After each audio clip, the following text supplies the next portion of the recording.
নমস্কাৰ। আজি আকৌ আমাৰ মাজলৈ আহিছোঁ। এইফালে খানা আমি মাজে মাজে এনেকৈ খানা বনাই খাওঁ। এইফালে আমি আলু পিঁয়াজ দিও একেবাৰে চাফা কৰি ল'লোঁ। ইফালে ধনিয়া কাটি আছোঁ। আকৌ লগতে আমি ৰঙা চাহ অকণমান বনালোঁ। ভাত বনোৱাৰ আগতে চাহটো খাই ল'লে ভাল লাগে, সেইকাৰণে অকণমান ৰঙা চাহ খালোঁ। এইফালে লগত আমাৰ আছে মিঠাই। মাষ্টৰক বহুত বহুত ধন্যবাদ।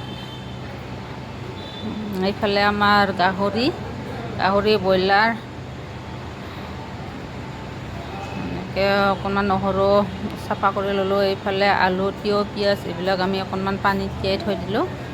এনেকৈ বনাবলৈ ল'লোঁ মই গাহৰি। এইফালে মই গাহৰি লৰাই আছোঁ। এনেকৈ মাজে মাজে আমি কেতিয়াবা একেলগ হৈ বনাই খাওঁ। আমি ইয়াতে য'ত আমি কৰ্মৰত তাতে আমি বনাই খাওঁ। ভাল লাগে কেতিয়াবা একেলগে এনেকৈ বনাই খালে। এই সময় সুবিধা হ'লে আমি এনেকৈ খাওঁ।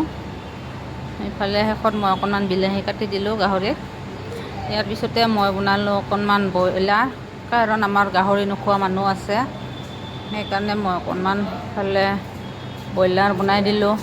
আমাৰ কেৰাহী নাই, আমাৰ কেৰাহীৰ অভাৱ, সেয়ে মই চচটোতে বনাই দিলোঁ অকণমান ব্ৰইলাৰ।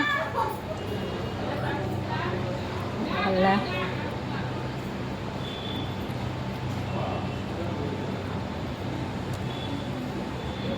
এয়া কলিজা কোনে ভাল পায় কমেণ্টত জনাবচোন।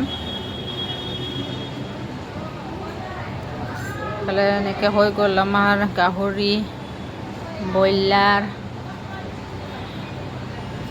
এনেকৈ দালি চালি বনোৱা নাই, যিহেতু আমাৰ বস্তুৰ অভাৱ, সেইকাৰণে এনেকৈ আমি চিম্পলকৈ বনাই খাওঁ। ইফালে চালাড বনাই থৈ দিলোঁ আৰু নেমু জলকীয়া এনেকৈ সজাই ল'লোঁ। আৰু ইফালে আমাৰ নিৰামিষ খোৱাও আছে, কাৰণ এতিয়া শাওণ মাহ, সেইটো কাৰণে মই কেইটুকুৰামান পনীৰ ফ্ৰাই কৰি থলোঁ আৰু ভাততে আলু আৰু জলকীয়া দি দিলোঁ, তাই পিটিকা কৰি খাব। ইফালে আকৌ হৈ গ'ল আমাৰ বনোৱা, এনেকৈ খালোঁ।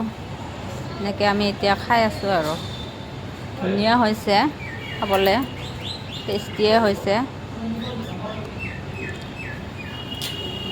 এইফালে প্ৰিয়ংকা, এইফালে ৰেখা, তাই আমাক আজি পাৰ্টিটো দিছে, কাৰণ তাই আজি এবছৰ হ'ল আমাৰ লগত কৰ্মত যোগদান কৰা।